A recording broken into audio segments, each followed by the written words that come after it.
Bueno, vamos a seguir. Y hablando de átomos extraños y partículas locas, vamos a pasar a los rayos cósmicos. Un término que, si mal no recuerdo, acuñó Millikan hace ya unos cuantos años atrás como queriendo decir estos rayos extraños, que vaya a saber de dónde vienen.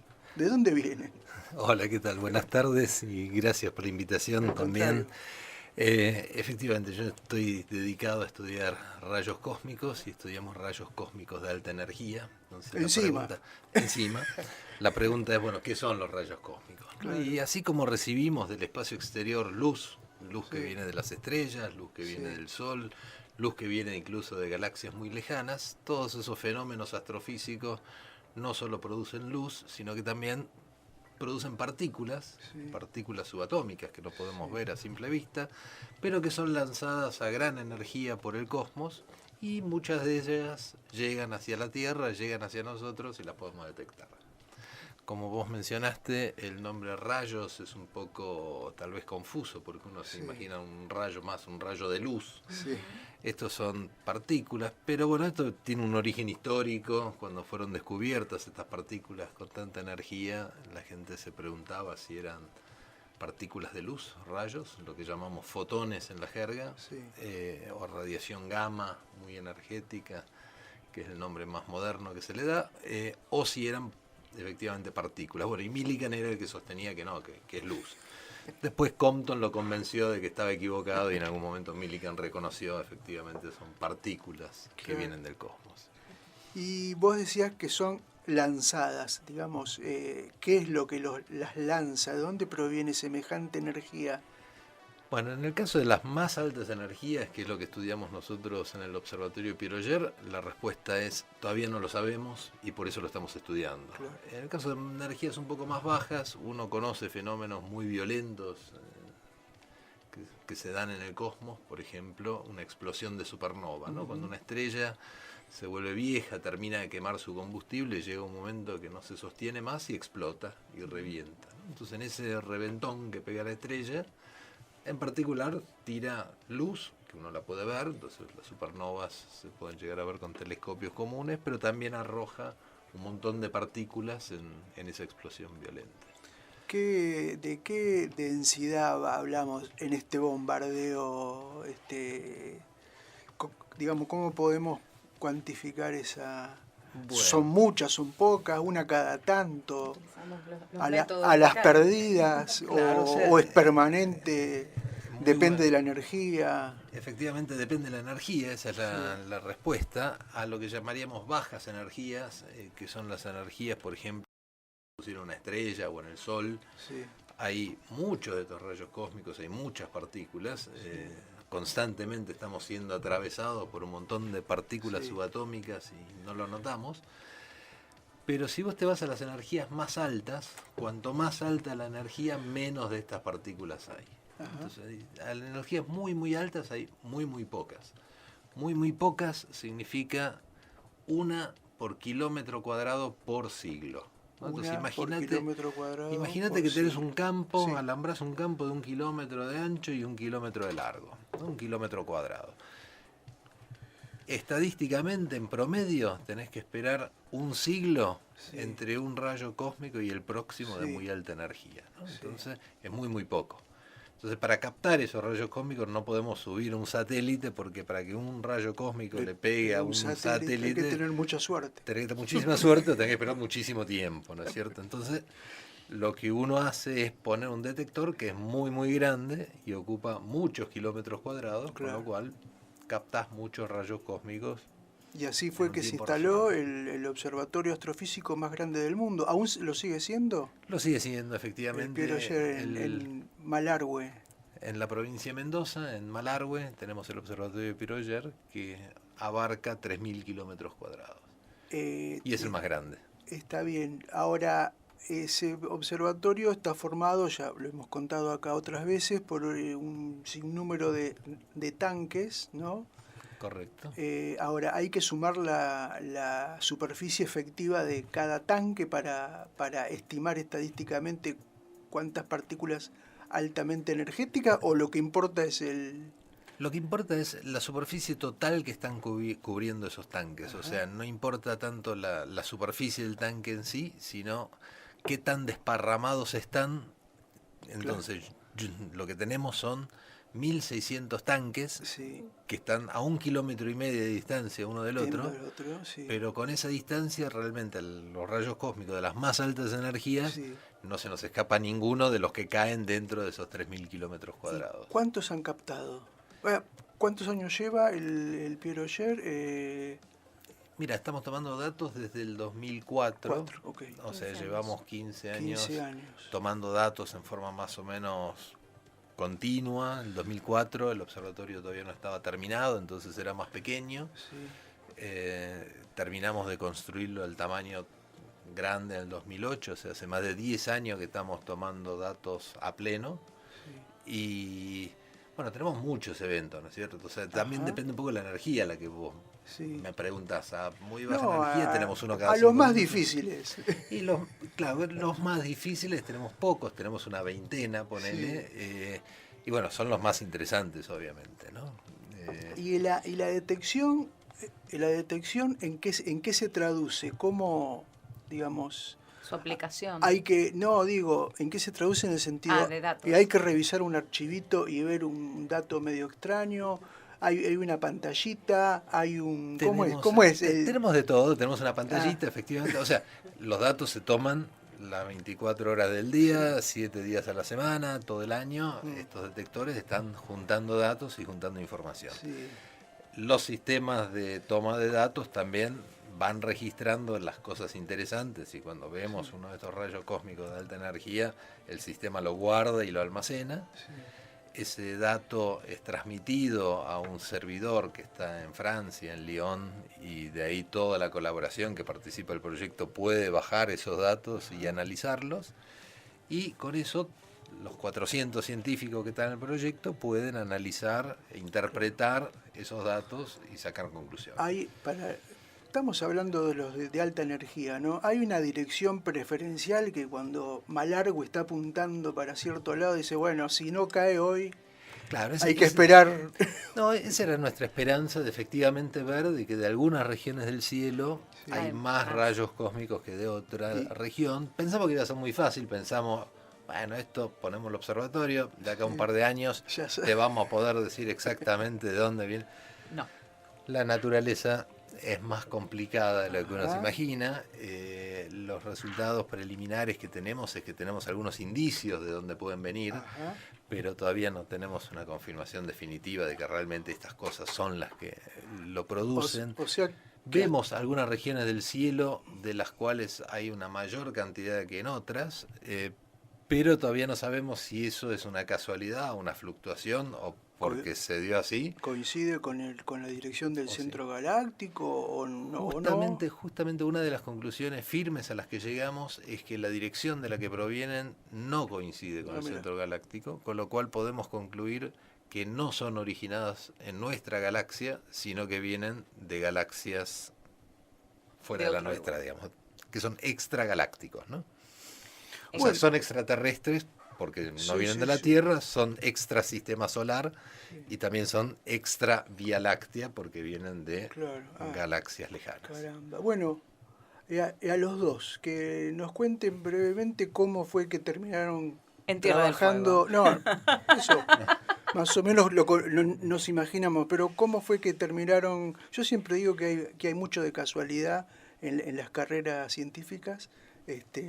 Uno cuando estudia no sabe, no tiene a veces no mucha idea de para dónde va a rumbear, y entonces a veces está la convicción de cierta preferencia por una línea, a veces las casualidades de la vida te van llevando. ¿Cómo fue en el caso de ustedes? Yo creo que un poco la vida te va llevando, uno también va marcándole una dirección hacia donde quiere ir en principio. Yo estudié física porque me gustaba, un poco lo que dice Karen también, de que sería lindo que más jóvenes estudien ciencias e ingenierías. Está relacionado con que están buenas las carreras, son divertidas, son motivantes, uno se entusiasma con lo que hace y eso me parece que es muy valioso. Yo en particular empecé estudiando física teórica de partículas elementales, o sea, mirando los objetos más pequeños del universo, y termino mirando cosas astrofísicas que son las cosas más grandes del universo, ¿no? Entonces, de alguna forma hay un salto ahí en cuanto a la disciplina. En mi caso se dio la posibilidad de que estando en el Observatorio de Piero Llena en Argentina y habiendo interés en trabajar en esas cosas desde el país, bueno, me entusiasmé y me subí al tren de los rayos cósmicos.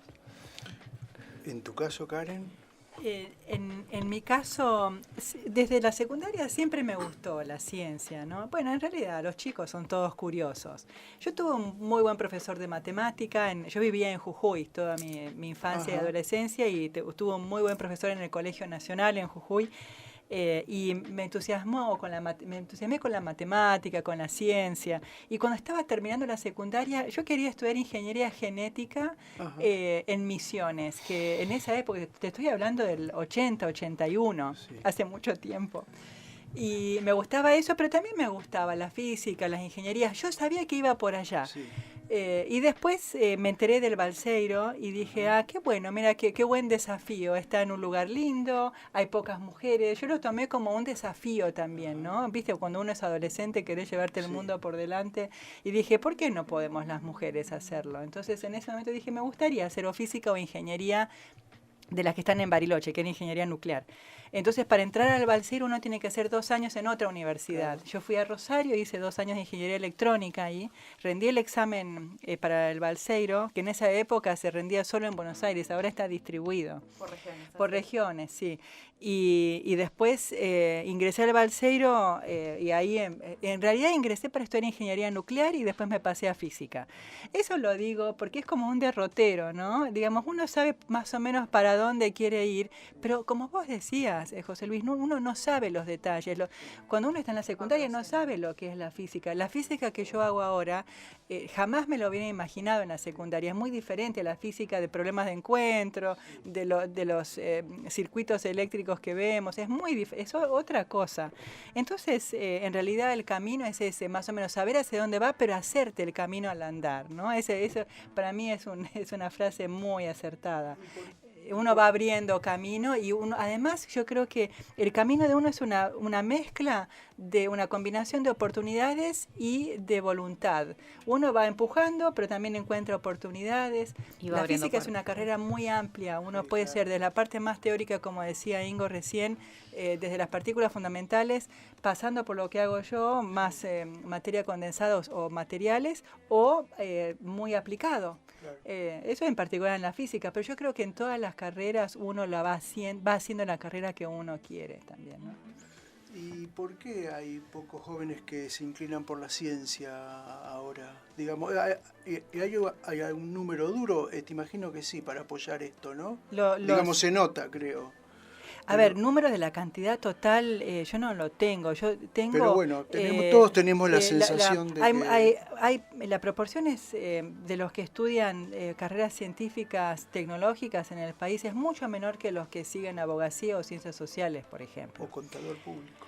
Claro, que está bien, digamos, son todas carreras que necesitamos en el país, pero necesitamos, no uno a costa del otro, necesitamos aumentar muchísimo el porcentaje de chicos siguiendo las carreras científico-tecnológicas. Bueno, entonces, volviendo a la pregunta, ¿por qué piensan ustedes? Es una pregunta, no es fácil la respuesta, ¿eh?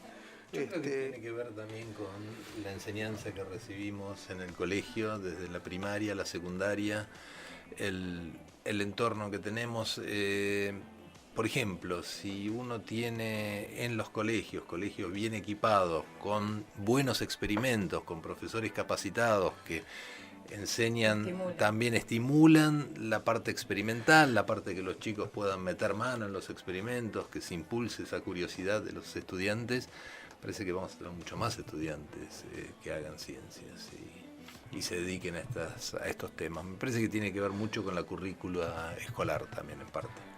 En ese sentido me parece que Daniel puede aportarnos brevemente, antes de que se vayan a la charla, cómo viene trabajando el Ministerio de Ciencia y Tecnología en Tierra del Fuego a través de las ferias de ciencias, a través de los espacios, de los clubes de ciencia, todos estos lugares que se generan hacia el interior y fuera de las escuelas secundarias, donde participan docentes despertando estas vocaciones en nuestros jóvenes, ¿no? Sí, buenas tardes. Sí, curiosamente ese es un tema que nosotros abordamos. A mí me tocó, por el rol circunstancial que me cabe como ministro, trabajar en esa mirada y justamente la alfabetización en distintos temas que son temas de punta o van a serlo en el futuro nos obliga a ordenar cómo es la enseñanza. Nosotros no tenemos incumbencias directas en el sistema educativo, pero sí podemos darle un montón de líneas de trabajo, de orientaciones como robótica, todo el tema digital, las cuestiones que tienen que ver con sensoramiento remoto. Nosotros tenemos satélites orbitando que pone la Argentina en órbita y tenemos que hacerle entender a la gente en general qué son, qué hacen, para qué se usan, cómo se pueden aprovechar, y todo eso son cuestiones que en distintos planos los estudiantes pueden encontrar algo que pueden aprovechar o estudiar o enterarse o hasta interesarse por eso. Lo mismo pasa con cuestiones que parecen más triviales, pero como el cultivo en agua, que ahora se está trabajando mucho en hidroponía, son un montón de cuestiones que inclusive en el pasado eran transferidas de generación en generación en un ámbito familiar porque había una huerta en casa, y hoy hay que reenseñarlo para hacer una huerta de otra manera. Viven en un departamento y podemos tener cultivos en una especie de almácigo de hidroponía en frente a una ventana. Así que, todo eso es parte del ejercicio de alfabetización que creo que sí, que entra muy bien en el perfil de lo que dice Ingo. De hecho, hay una cosa que no es casual. La mamá de Ingo fue mi profesora de química en el colegio, es una circunstancia de la vida, y fue una de las razones entre las cuales yo ya tenía una orientación hacia las ciencias naturales, por las cuales seguí una carrera de ciencias como geología, pero la realidad es que despertar vocaciones tiene que ver mucho con eso, con el entorno en el que uno está, con las percepciones que uno puede tener y que los estímulos que uno puede dar y recibir, y en la enseñanza es donde está el campo fértil, digamos, en el sistema educativo, de la forma en que se lo conciba, ¿no? Yo no soy muy estructurado con eso. Para mí la educación es más amplia que la escuela sola, y la escuela es muy importante, ¿no? Tan compleja como los sistemas que estudia Karen. Bueno, se armó la discusión, se armó el tema para una próxima... Pero lo van a seguir charlando ahora, cuando se van de acá a la conferencia que arranca en unos minutos nada más aquí en Torne 302. Para quienes se están enganchando en la transmisión en este momento, nos acompañan en el estudio la doctora Karen Holberg del Centro Atómico Bariloche, del Instituto Balseiro. También está el doctor Ingomar Alecote del Observatorio Piero Scher de Mendoza y del Centro Atómico Bariloche, Instituto Balseiro, y también el ministro de Ciencia y Tecnología de la provincia de Tierra del Fuego, docente también de la casa, el profesor Daniel Martinioni. Un gustazo, un lujo para hoy, para Astrolabio. Nos quedamos con las ganas de hacer muchas más preguntas, pero bueno, terminamos el programa y nos vamos a la charla. Sí, por supuesto, claro que sí. Muchas gracias, Karen, gracias a Ingomar, Dani, muchas gracias.